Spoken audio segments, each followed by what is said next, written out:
What is going on, crew? Welcome back to the Boardroom podcast, where we help you stay calm, change lives, and have business on your terms. I'm back here with my road dog, Tikis, Maciel. Now, we've got a lot going on with business, just in general. And what I was thinking we can jam on is something that we talked about in our all hands meeting today, where it's like you get to a point where there's so much on your plate, but everything on your plate is important. So you can't take anything off. So it's a matter of like, you have to get a bigger plate. You got to become more disciplined and get good at executing under pressure.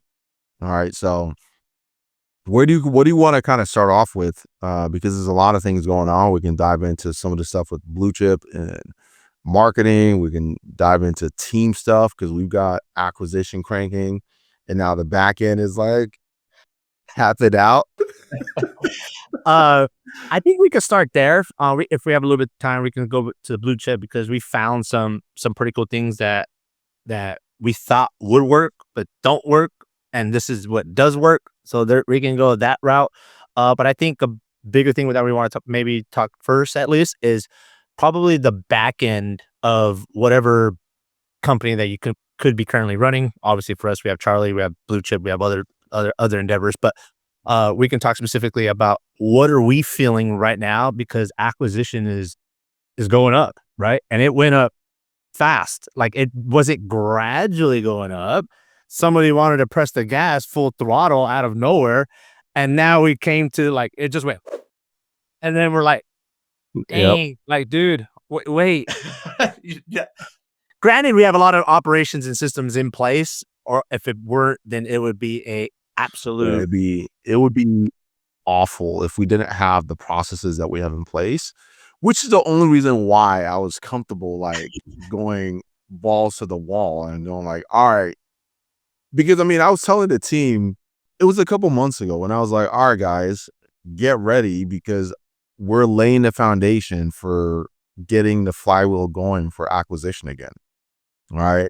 Like, we got to get our processes dialed in. That's why we brought Johnny on board to oversee product and become the product manager and do a lot of things. So a lot of those things was like in preparation. And to my credit, I did warn you guys, like, hey, this is coming. I think it was because it was. I think it was that message was been months ago, and it kind of just like we didn't think about it anymore. And then literally within like 72 hours, I'm like, holy crap! Hold up! All right, well, it's happening, right? Because it was a combination of things from the acquisition that we were just kind of dialing in, like our paid acquisition. We totally revamped our paid acquisition on how we go about in terms of that for Charlie. We've been working super hard on that. And then you just said, all right, well, I feel pretty good. I'm just going to hit hard my network and what I've been building relationships with past for the few months. So that kind of like both things went boom. Yeah. And then we got a few referrals starting to come through, and it's just like the flywheel starting to turn, which is a good place to be, right? I mean, we're not complaining on that. We're just decline is stressful. When your business is declining, it's very stressful. Stagnation is stressful, and growth is stressful, right? You just got to pick the kind of stress that you want to be in. And I would take growth stress over decline stress, which we have experienced, right? I'll take the stress of growing too fast and trying to keep up over the stress of declining faster than we can fill in the gaps, right? But I think what we did on the marketing side is really would be good to dive into, because one of the things that we discovered was like, it took us almost 2 years to really get our ICP nailed down for acquisition. Correct. Yes. Right. We've been all over the place when it comes to who do we really want to get in front of? What types of accounts do we really serve best with Charlie? Like, who can we plug into Charlie and just know for a fact, without a shadow of a doubt, that we're going to knock it out the freaking park for these guys? And they're willing to pay more because the value that Charlie produces for them in a real way, it's more valuable to them because of the kind of business that they run not because we're amazing, even though I think our team is pretty solid. So on the marketing side, what's kind of been like the evolution that you've seen to kind of get to a point where we got real clarity on who we want to get in front of and who we serve best? Yeah, so obviously in the beginning was obviously new territory for us in terms of the space that we're in, right? We came in really from the high ticket uh service based coaching, consulting, realm, right? So we kind of like said, all right, well, let's just bring that over to the marketing side and let's just target people that just need Charlie. Right. And it obviously it got us clients and whatnot. But there was also a lot of clients that probably shouldn't have been in here. But in terms of they weren't ready for Charlie, not because Charlie wasn't ready for them, they weren't ready for Charlie. Right.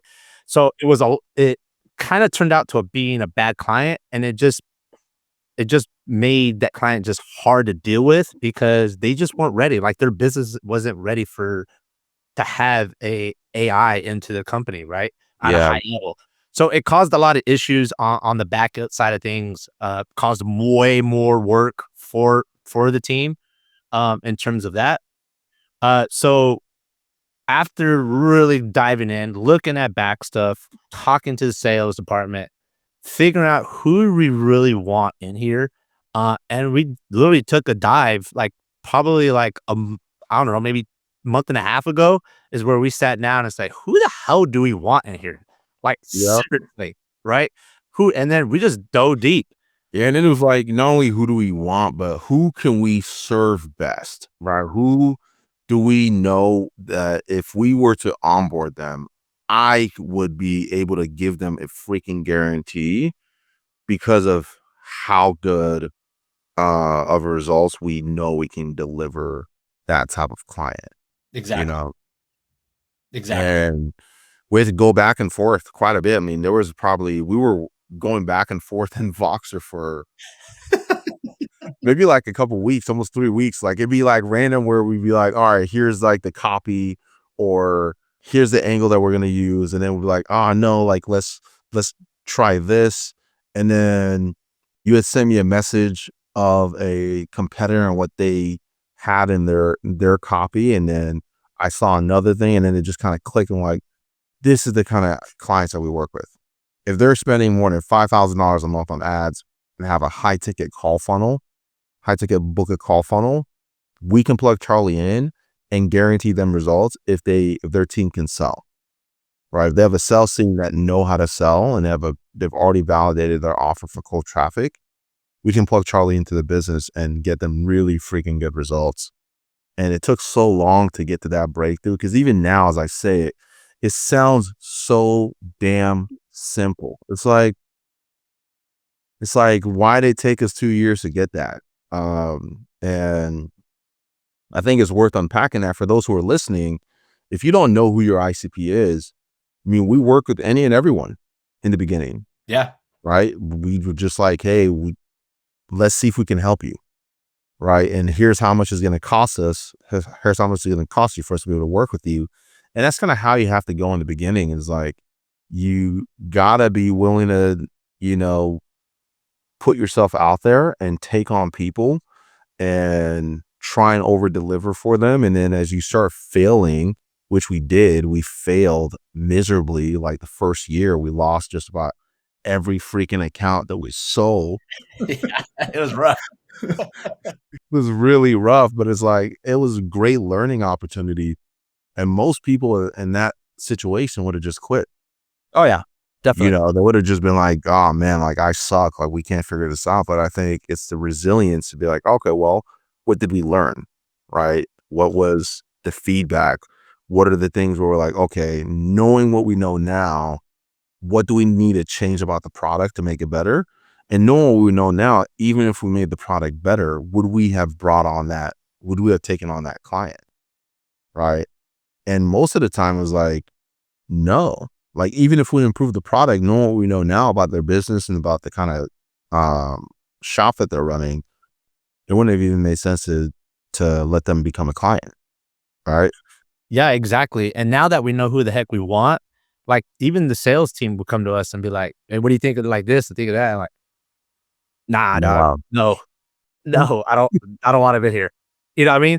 And what's funny is because we come from the coaching and consulting space is I felt the very first part of the Charlie days, right? Like more than half the time, I felt like we were business consultants at times than actual we're a tech company. Right? But since we have the expertise to give them that, we were like, yeah, we'll help you, you know, blah, blah, blah. But it felt, but that just tells you like, that's not the clients you want to hear because they're not established. They don't got their ducks in order. It They don't. requires us to do too much for them to help them, you know? Mhm. They're in a position where, yeah, we can technically help them, right?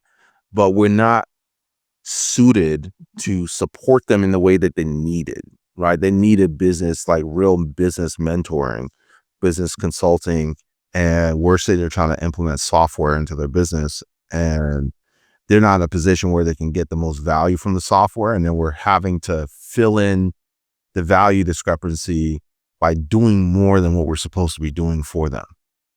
Yeah, Right. and it's funny that you say that too, is because there was plenty of times I've got on onboarding calls. I'm like, was this a business marketing call or was this the tech Charlie call? Because I didn't even felt like I talked anything tech related.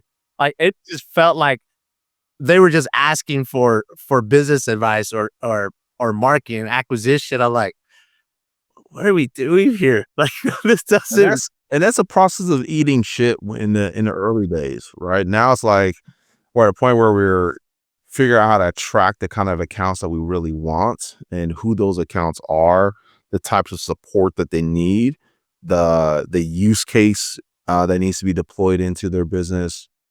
Um, and it's so important to be able to first in the early stages for those guys who are listening, yeah, you're gonna be have to be willing to kind of work with anyone, right? You're just trying to get money in, you're just trying to get reps, you're just trying to get good at sales and get good at generating leads, right? Which we're fortunate enough to where I think that was our biggest advantage is the fact that I know how to generate leads for whatever offer that we're running.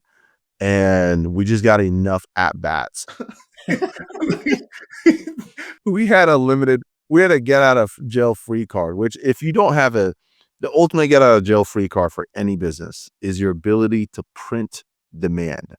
If you can generate leads and print demand, even if you suck at sales, you're getting enough at bats to practice and then start to eventually get good. Right.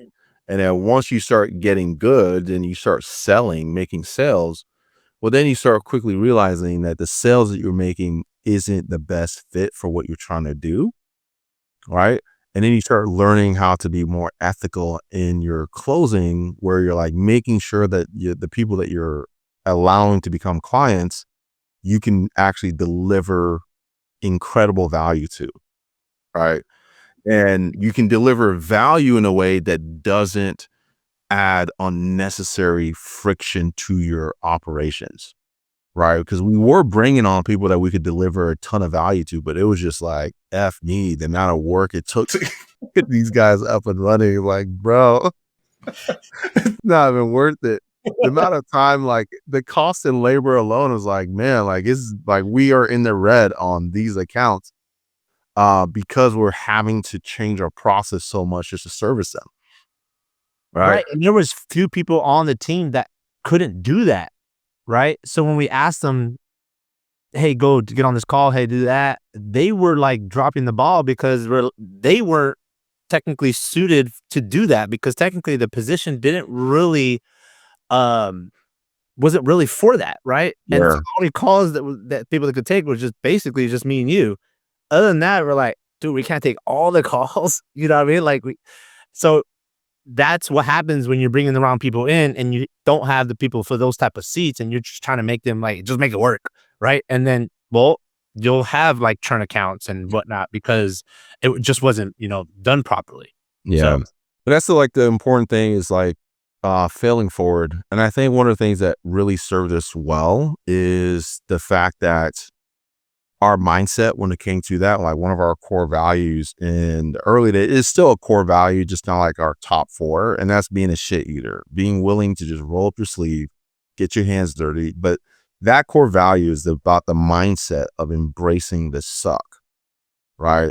When things got hard, the core team, like our mindset was, all right, time to go to work, right? This is where it really gets fun and everyone start leaning into the discomfort and start leaning into the challenges. And I think above all, that's what's allowed us to kind of get to a point where I feel like we're finally reaching our point of breakthrough and we're starting to get some good momentum. So now it's like, how do we maintain it? How do we make sure that we're able to keep up with the demand that's coming, right? And that's going to be ultimately strategically hiring people, strategically recruiting talent, and making sure we have a pipeline of talent that we're developing to keep up with the demand. And that's really where I need to step up into that role, right? As much fun as as much as I enjoy acquisition and generating revenue and generating new deals and freaking closing deals, I have to learn how to build a pipeline of talent now, because we're at a point where you can own the marketing and acquisition. We got Drew crushing it with sales, right? And then we can bring in talent but finding the right talent for the back end team to be able to keep up, that's hard, right? It's very hard. And I'm at the point where I'm like, man, damn it, this is an area that I've lacked for a while, that I have not taken the time to really develop that skill. And that's where, for me, I'm like, all right, this is where I'm going to have to start eating shit over the next 90 days to really get the recruiting and talent pipeline dialed in. Yeah, but Right? what's the beauty about it this time around is we know exactly what the heck we're looking for. Whereas before we're like, hey, you think it's good? All right.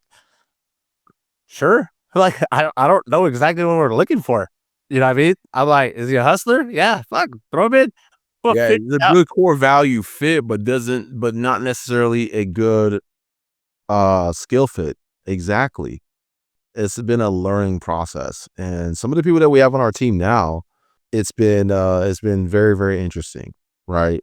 Whereas like how they've come onto the team, the only people that have really been like recruited have been our developers and our product manager. Everybody else has just kind of organically just found themselves onto the team. Yeah, they came from other businesses that we ran. We're like, hey, you want to come over here?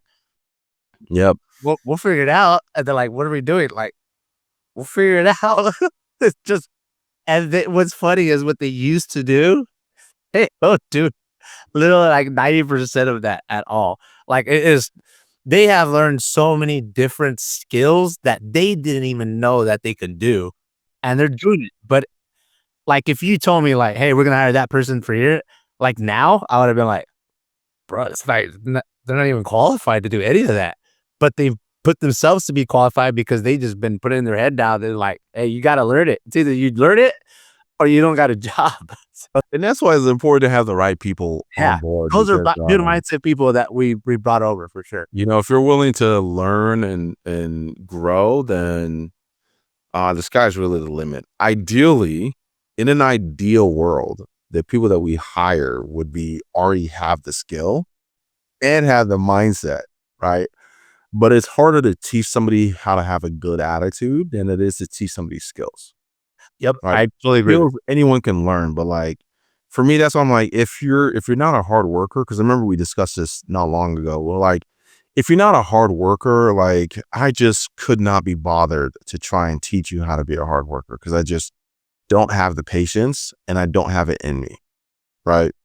So it's one of those things where it's like, it's easier to teach the hard skills than it is to teach the soft skills. So I'd rather have somebody who have the soft skills really dialed in and have the ability to learn the hard skills. Like they need to be smart, right? It can't be a dumbass where you're a freaking tool. It's like we get like you gotta at least be able to learn and have the capacity Oh, to you gotta have learn a the brain, a little skill. bit of a brain there, dog. Yeah. So you can't be an intellectual like snub, right? Um But if you have the soft skills and you are intelligent and you're able to learn, right, then it's like, yeah, I'll take that person over somebody who's extremely talented, but their attitude sucks, right? So they're eventually going to become a cancer and drag the whole team down. And, but yeah, so it's been really, really chaotic. And as we prepare and go into 2025, what are the things that you're most looking forward to for 2025? And what are the things that you're, want to work on improving?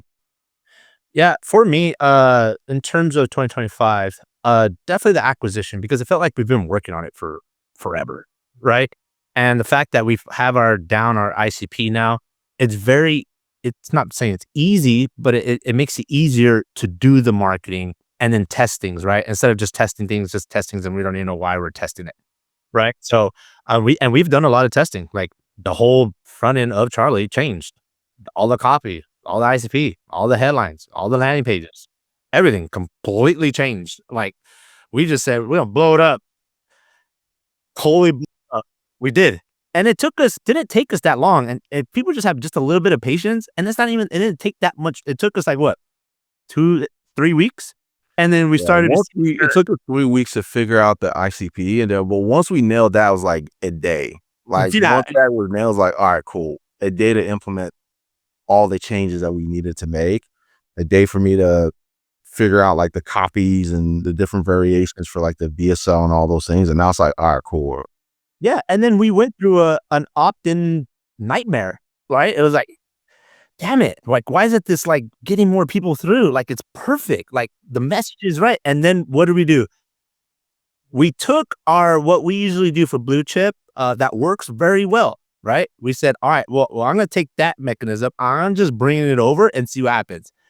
And no matter what I did to the ads, no matter what I did to the opt-in page headlines, it just wouldn't convert. And I'm like, I think I know what it is, Iggy. All right, I'm going to take this out and I'm going to put this in. And then boom, it just shot up from like 4%. I think I haven't looked in the last few days, but I think the last time I looked was like at 14. I was like, we got it, bro. Like, we're fucking nutty. Obviously, we'll continue to test headlines and everything on opt-in But pages. that's why it's important to like have a scientific approach where I think for us, like we're not set on being right. Like I like when the numbers prove me wrong consistently, right?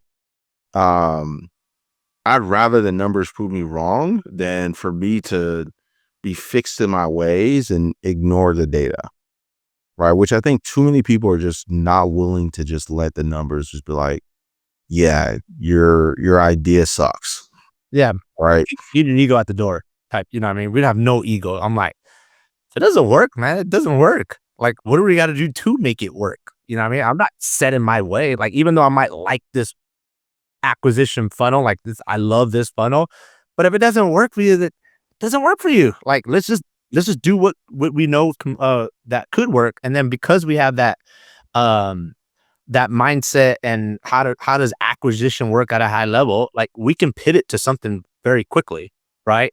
To see if it works. Like we've seen that in some of our portfolio companies that we have on our books here. Yeah. And hey, it doesn't work for you. Like, I have a feeling that this is gonna work, but they might have saw one of our other companies do this. But why are we doing that? I'm like, just trust me. I don't think that's gonna work. We're gonna do it. Sure as shit with the 24 hours. There you go. That's the coolest thing. Like if you're open-minded to just letting the numbers speak for themselves, it speaks pretty loud, but then you also need the patience to like let the numbers gather up so you can see it. All right. So we're nearing time here, but essentially what we'll need to do is for those guys who are listening, quick recap as we kind of close things out is one, you got to be willing to fail forward and fail fast. All right.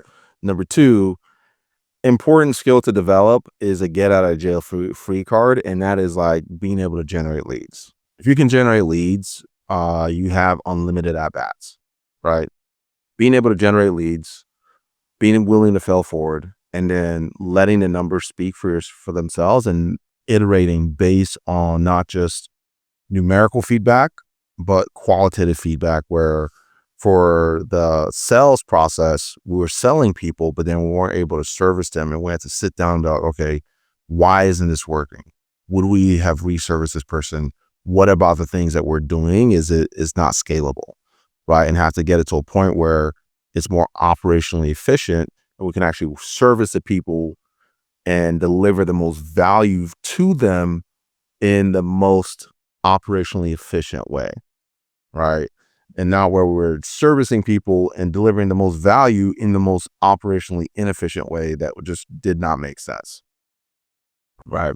So those are like some of like the biggest takeaways. And as we look into 2025, for me, I'm like, I need to work on improving our talent acquisition, right? You're going to be working on improving acquisition, new client acquisition. And then I think as a team, we're just going to be working on improving our discipline in execution, maintaining standards, and making sure that we're filling in the gaps that are needed and bringing on the right personnel. Like 2025, we can't afford to just bring on people who have a good attitude. Like they also need the skill. They need to have the skills to fill in the gaps. All right. You got to have a good attitude and you got to have the skill. Yeah, we used to be like, man, I love that dude. That dude's cool as hell. And then you would actually kind of bring me down a little bit sometimes and be like, dude, I love the guy. That guy's cool as hell. But I don't think he's gonna. Yeah, it's just not gonna make sense. Like I'm looking at the personality, dog. That guy would be so cool to work with. I just know he'd be like just cool dude. And then you're like, I don't think so. I don't think it's gonna work. I'm like, whatever. Just do what you do. And we'll figure it out. And intuition has kind of served us well. So it's one of those things where pay attention to how you feel about the people that you're bringing on, but then also you got to be able to look at them objectively and be like, what problem are they going to be able to solve and what value is them coming on board going to add to the team? And we've had people that I'm considering bringing back who were the right person, but they're just in the wrong seat at the time. And now we have a need that we can potentially fill with their skill set. So we'll see how that goes. I mean, I'll keep you guys up to date. Yeah. And then let you know how that works out. Right. But that's it. So for those who are listening, today was just about just kind of giving you guys a quick update on what is going on our end. Things have been hectic. We're building a bunch. Features that are coming out for Charlie are absolutely incredible. If you're not using Charlie and you're spending more than $5,000 a month on ads, see what we did there? The RSVP. You're spending more than $5,000 a month on ads and you have a high ticket book a call funnel and you're not using Charlie, you are insane. We've got iMessages, we've got voice, we've got advanced conversational logic, unlimited follow-ups. There's just a lot of cool things that Charlie can do now that's perfect for a high ticket call funnel. So if you're interested in that, we'll have a link to request a demo. And hopefully we get to see you on the inside and hopefully you get to be a part of the amazing platform that we're building here. All right. Till next time, stay calm, change lives, and not business on your terms. Peace.